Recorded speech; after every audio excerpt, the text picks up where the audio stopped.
Guys, nandito tayo sa Edmonton, Alberta. Nagsama-sama mga kababayan natin dito. At nandito kami sa Queen Elizabeth. Kasi po yung talent fee namin, 20% sama natin mga kababayan natin dito. Sigaw nga natin, Duterte! Come on, come on! Hindi kayo nagsisisi. May tanong. Bakit kayo nandito? Siyempre nagtitipon-tipon tayo para bring it home sa ating Hoy, sasigaw nga dyan, Duterte! Hindi karapat-dapat yung ginawa sa kanya. Of course, no, not at all, 100%. Kamusta po kayo? Malamig, mainit, tumuulan, nagyayelo, tuloy ang laban.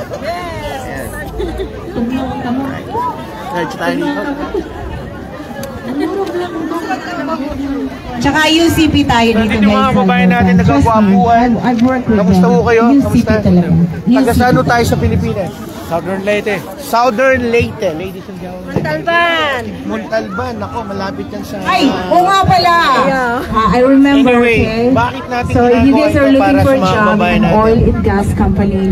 Sumusuporta ako kay Duterte. Para may tuwid ang mali at para sa rotation susunod na doon, yes, malayo kasi sa pamilya, but it's way better than what you're doing. Let's do it, let's go. Mag-donate kami, walang bayad kami. Kami nag-donate. So, sa mga gwapo nakita ko rito. Thank you po. Binayaran ba kayo? Ay, hindi po. Bakit yung ginagawa ito? Tulo na ang sipon ko. For our country. For our country, right? And also for, of course, Rodrigo Roa. Alright, taga-saan mo kayo sa Pilipinas? Davao po. Mabuhay mga Dabawenyo. Sige nga Brad, manawagan ka sa buong mga followers natin dito, mga kababayan natin. Kahit nasa Canada tayo, hindi tayo tumitigil. Let's all pray for our former president. Oh my God. Ito sikat na vlogger na to. Ito magkakasama kami nito yung unang Let's pray DDS for our kahit saan country as saan well, nakakapunta. that our country will be free from all these corrupt politicians, and also let's pray also for each of our family that we will be all in solidarity to pray for our former president to bring him home in the Philippines. Walang halong biro, walang halong drama. Straight to the point lang tayo. Binayaran ba kayo? Ayun pala mga magugutom mamaya. Ay nagugutom na. Meron tayong mga And ano Filipino po food ang truck inyong doon, ha? mensahe sa nalalapit na birthday ni Tatay Digong? Happy birthday, Tatay! Sana makauwi Ay, ka sa Marian, where's Pilipinas. Marian? Ayun. We are praying for that.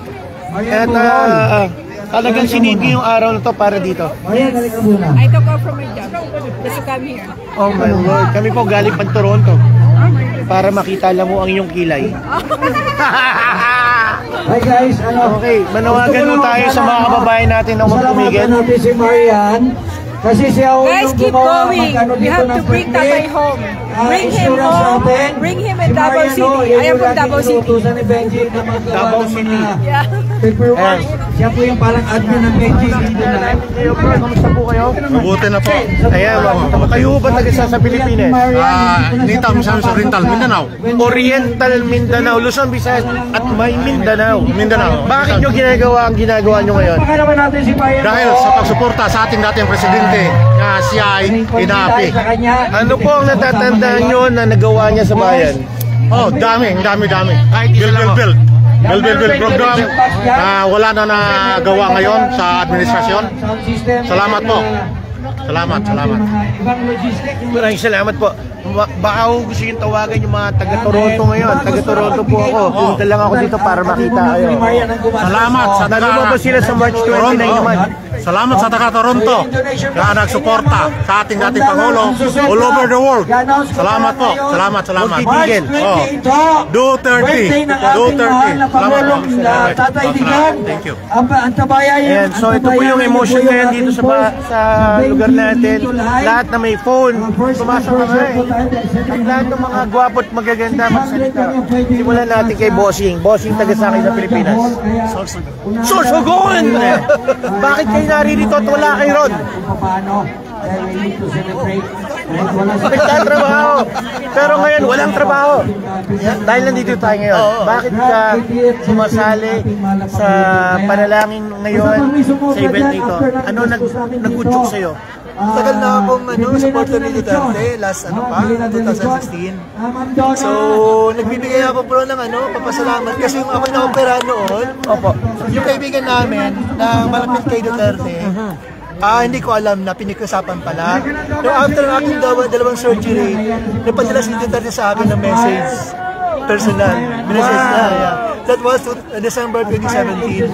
Yeah. So, kaya parang pasalamat ko sa kanya na yung ordinary yung mamamayan na binigyan ng time para makapagpadala ng message para yung bigyan ako ng lakas na lumaban. Kasi that time, I'm a very critical.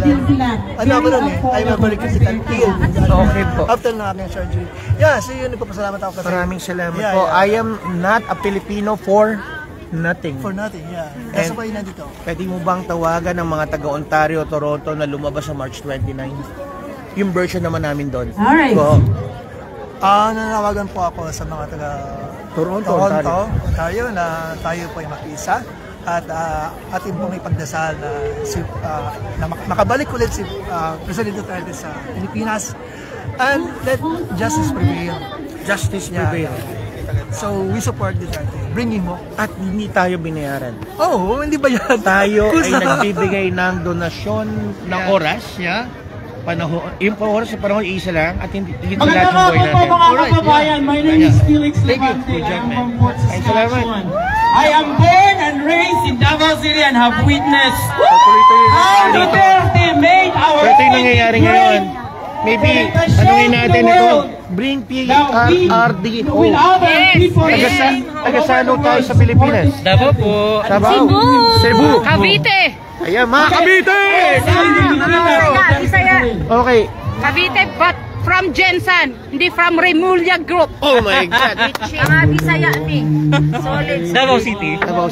Ano meron at anong wala? Walang maling sagot. Ano meron? Ahan. Dito ngayon, ano meron, ano wala, on the spot tayo ngayon, walang maling sagot. Meron muna. Meron unity. Ano wala? Walang bayad. You know what? What we lost today from our own pocket. Kung nagtrabaho kami, we are worth 22,000 in Philippines in just one day, me and my husband. Hindi kami bayad. Kami paanawalan. Okay? Full support for Duterte. At galing Cavite, nasa Edmonton, Alberta. Yes, Sub-Saharan Mindanao. Proud! Ayan, puntahan natin mga Dabawenyo. Kamusta si Mayor nung panahon ninyo na nasa Pilipinas? Davao City was so safe under his regime. Yung naging mayor pa siya. It's so safe. I'm from Davao City. I was raised there. So I can really say that Davao City was safe during his tenure and even until now. So kaya it's just so hard, parang nakakasakit sa puso what they're doing to our former president. Na disrespect and everything. So we just want to bring him home. We bring justice for our former president. Hindi ba dapat yung ginawa sa kanya doon? Talagang, anong una mo nakita na nalaman mo na dinala na siya sa The Hague? Anong una pumasok sa'yo? Ano talaga, it's very wala talagang respeto and walang justice. Ganyan talaga, just bring justice and also respeto talaga. And also give dignity also to all the Filipino citizens. Yeah. Look at that, guys. Mapa Canada, mapa Hong Kong, mapa China, whatever. May respeto ang Pilipino sa isa't isa. Yeah. At hindi tayo basta-basta na dinadaw ng kahit sino. Pero Exactly. bakit natin inalaw? Yeah. Bakit inalaw, no? Na makarating sa ibang bansa para doon yung aso, no? Doon na exactly. Yeah. That's really a big question. Maybe because it's politically motivated. Yeah, so they don't care what they're doing. So yeah, nakakasakit talaga sa puso what they're doing. So Duterte, bring him home. Last message, ano birthday wish mo kay Tatay Digong? We support you all the way, Pres Digong. Pakatatag ka lang. So, you have done your part, ngayon naman, we will do our part. Sige, pakiano yung music na ano muna. Sabay-sabay ho natin, paliparin ang ating mga balon sa harap. Asan na mga balon natin? So, wala na tayong music, no? Yan sinasabi ko, walang budget kasi si Kuya Benji. Kaya battery, naubusan na. I'm sorry, sir.